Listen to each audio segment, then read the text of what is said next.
తాకట్లో ఉన్న బంగారాన్ని విడిపించి ఆ రోజున మార్కెట్ ధర కట్టి మిగిలిన డబ్బును మీకు అందిస్తుంది కొమ్మూరి గోల్డ్.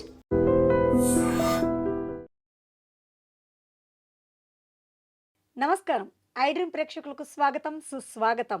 ద్వాదశ రాశుల్లో నవగ్రహ స్థితి ఈ మాసంలో ఏ విధంగా ఉంటుంది, అలాగే 2026వ సంవత్సరం మే నెలలో ఏ రాశి వారికి ఏం జరగబోతోంది, ఇలాంటి ఆసక్తికరమైన విషయాలు తెలియపరచడానికి మనతో పాటు ఉన్నారు శ్రీ జ్యోతిషరత్న జ్యోతిష్య చక్ర వైభవ నిపుణులు డాక్టర్ రాళ్లపల్లి రవికుమార్ గారు మనతో పాటు ఉన్నారు. వారితో మాట్లాడదాం. నమస్కారం గురువు గారు. నమస్కారం అమ్మా.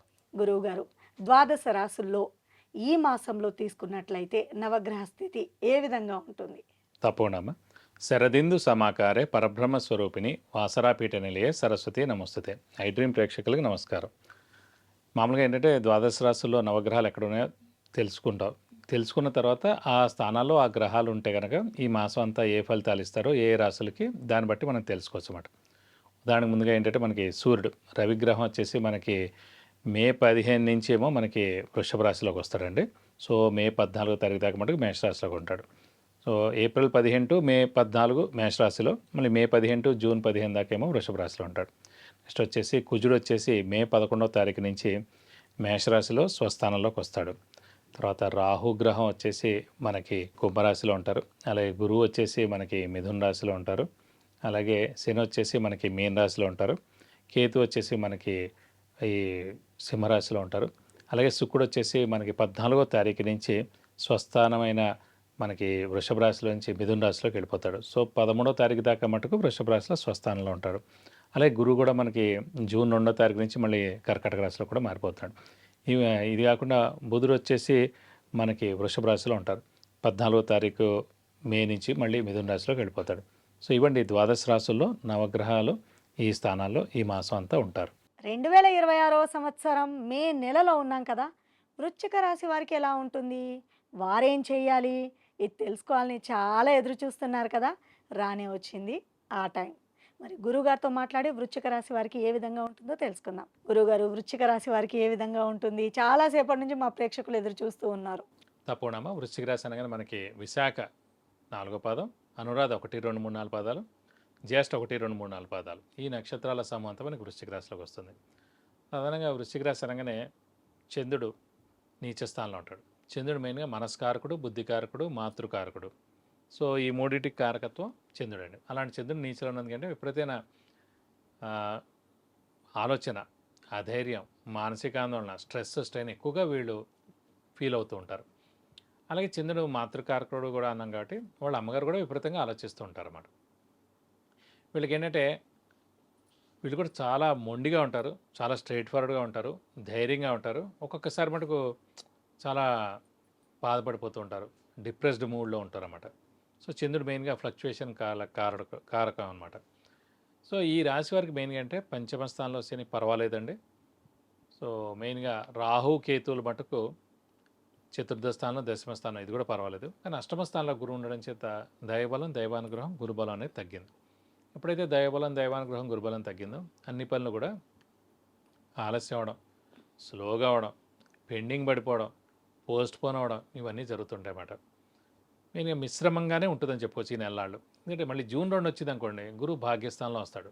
సో అక్కడి నుంచి 3 సంవత్సరాల పాటు గోల్డెన్ పీరియడ్ వృశ్చిక రాశి వారికి. ఈ ఒక్క నెల మంది కాదనుకొని కామ్గా ఉండడం. సో శ్రమకాలం ధనం వ్యర్థం అవడం, అవసరానికి డబ్బులు సమకూరకపోవడం, రావాల్సిన బాకీలు వసూలు అవ్వకపోవడం, ష్యూరిటీస్ పెట్టకండి, స్పెక్యులేషన్స్ జోలికి వెళ్ళకండి, మధ్యవర్తిత్వం వహించకండి. వ్యాపారస్తులకి ఈ నెలలాళ్ళు మటు కొంచెం గడ్డు కాలం చెప్పాలి. నెక్స్ట్ మంత్ ఏదైనా సరే మీరు ప్లాన్ చేసుకోండి. గురువు ఉచ్చలోకి వస్తారు కాబట్టి అప్పుడు ఎక్స్పాన్షన్కి వెళ్ళండి, అంటే కొత్త వ్యాపారం చేయండి, అదంతా మీ ఇష్టం, ఎక్సలెంట్గా ఉంటుంది. సో ఈ మాసం మటుకు వ్యాపారస్తులు మిశ్రమంగా ఉందని చెప్పుకోవాలి. అలాగే ఇంట్లో పెద్దవాళ్ళు, చిన్నపిల్లల ఆరోగ్యం కూడా కొంచెం జాగ్రత్త వహించాలి. గృహిణులకు మానసిక ఒత్తిడి తగ్గుతుందని చెప్పుకోవాలి. అలాగే అదృష్టం కూడా మిశ్రమంగా ఉంది ప్రస్తుతానం. అదృష్టం అంటే కొద్దిగానే ఉంది. సో కాబట్టి ఏంటి, మనం జాగ్రత్తగా ఉండడం ఉత్తమం, మౌనంగా ఉండడం ఉత్తమం. అనుకోకుండా ఎవరినైనా ఏదైనా మాట అనడం, అయితే మనం అపనిందలు పడడం ఇవన్నీ కూడా జరిగేందుకు అవకాశం ఉంది ఈ నెలలాళ్ళు కూడా. సో మనం ప్రశాంతంగా ఉంటే సరిపోతుంది. ఈ ఒక్క నెలలాళ్ళు మీరు మౌనంగా ఉండి కామ్గా ఉంటే కనుక 3 సంవత్సరాలు golden period next month June 2వ తారీఖు నుంచి. కాబట్టి బాగుంటుందని చెప్పుకోవాలి. సో కొంచెం కష్టపడండి, కొంచెం హార్డ్ వర్క్ చేయండి, చిన్న చిన్న పరిహారాలు ఉన్నాయి, ఈ నెలలు పాటించండి, పాటిస్తే మీకు చాలా బాగుంటుంది. గురువుగారు అదృష్టం కొద్దిగా ఉందని చెప్పేశారు. పెద్ద డౌట్ వచ్చింది నాకు. విద్యార్థులకు ఎస్పెషల్లీ తీసుకున్నట్లయితే కొంతమందికి ఎగ్జామ్స్ అయిపోయాయి. కొంతమంది ఎగ్జామ్స్ రాస్తున్నారు ఈ నెల. మరి విద్యార్థులకు ఎలా ఉంటుందండి?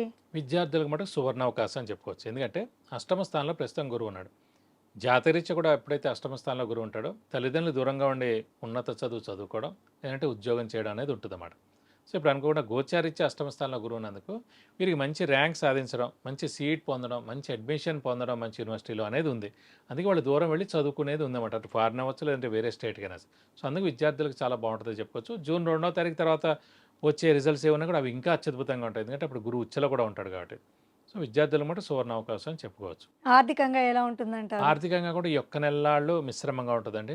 ఎందుకంటే గురువు అష్టమ స్థానంలో ఉన్నాడు కాబట్టి వీక్గా ఉన్నాడు. సో కొంచెం ఖర్చులు ఎక్కువగా ఉండడం, అప్పులు వాళ్ళ బెడద తప్పకపోవడం, మనం కొత్త అప్పులు కూడా చేయాల్సి రావడం, అనవసరమైన ఖర్చులు మన నెత్తిమి పడ్డం, ఇలాంటివన్నీ జరుగుతాయి. సో జూన్ 2 వస్తే మటుకు ఆర్థికంగా అత్యద్భుతంగా ఉంటుందని చెప్పుకోవచ్చు. అమ్మో! మీరు చెప్పడం వింటుంటే ఖచ్చితంగా పరిహారం అవసరమే అనిపిస్తోంది. మరి ఈ రాశి వారు ఎలాంటి పరిహారాలు ఆచరించాలి? ప్రస్తుతం మనకి అష్టమ స్థానంలో గురువు ఉన్నందుకు గురువుకే మనం చేస్తే సరిపోద్ది పరిహారం. ఈ 4 వారాలే ఉంటుంది ఈ మే నెల కాబట్టి ప్రతి గురువారం ఉపవాసం ఉంటే చాలా మంచిది. అలాగే దత్తాత్రేయ స్వామి, మేధా దక్షిణామూర్తిని ఎక్కువగా పూజిస్తే మంచిది. సో ప్రతిరోజు మేధా దక్షిణామూర్తి మరియు దత్తాత్రేయ స్వామి అష్టోత్తరం చదువుకుంటే మంచిది. దత్తాత్రేయ స్వామి టెంపుల్కి వెళ్ళి 41 ప్రదక్షిణాలు చేసి వీలైతే అభిషేకం కానీ అర్చన కానీ చేస్తే సరిపోద్ది. సో వీరందరూ కూడా జూన్ 2వ తారీఖు నుంచి అత్యద్భుతమైన రిజల్ట్స్ ఖచ్చితంగా 100% వస్తాయని మనం చెప్పుకోవచ్చు. సో తెలుసుకున్నారు కదా, అదృష్టం కొద్దిగా ఉన్నా కూడా విద్యార్థులకి ఎగ్జామ్ విషయంలో, చదువు విషయంలో ఏమాత్రం భయపడాల్సిన అవసరం లేదని తెలుసుకున్నారు. మరి పరిహారాలు కూడా పాటించడం తప్పనిసరి అండి. చాలా చక్కని వివరాలు తెలియజేశారు గురువుగారు. ధన్యవాదాలు. నమస్కారం. సో తెలుసుకున్నారు కదండి, మరి వివాహం, ఉద్యోగం, విద్య, గృహప్రవేశం, వాహనము, విదేశీ ప్రయాణము, ఇలా రకరకాల ఇబ్బందులతో బాధపడుతున్న వారు ఏం చేయాలా అని ఆలోచించకుండా వెంటనే కింద స్క్రోల్ అవుతున్న నెంబర్స్కి వాట్సాప్ ద్వారా లేదంటే కాల్ చేసి మీరు అపాయింట్మెంట్ తీసుకొని వీటి నుంచి బయటపడే మార్గాన్ని సులువుగా మీరు గురువుగారిని అడిగి తెలుసుకోవచ్చు.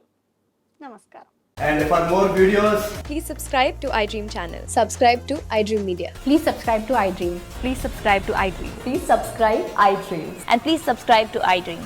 For more videos, subscribe to iDream. please like, share and subscribe to the channel. Congratulations, iDream. Subscribe to iDream. Subscribe to iDream. So subscribe to iDream Media. iDream ki iDream team andarki huge congratulations. Please subscribe iDream Media. Please subscribe to iDream. Subscribe iDream. Please subscribe to iDream. iDream అంటే నా కళల ఛానల్ను subscribe చేసుకున్న నోరు తిరుగుతలేదు, మీరైతే గంట గుర్తు కొట్టండి. For more such videos, please subscribe to iDream. Subscribe to iDream. Please subscribe to iDream. Please subscribe iDream Media. Please do subscribe to iDream. Please subscribe to iDream Media. For best entertainment and information, please subscribe iDream. And don't forget to subscribe to iDream.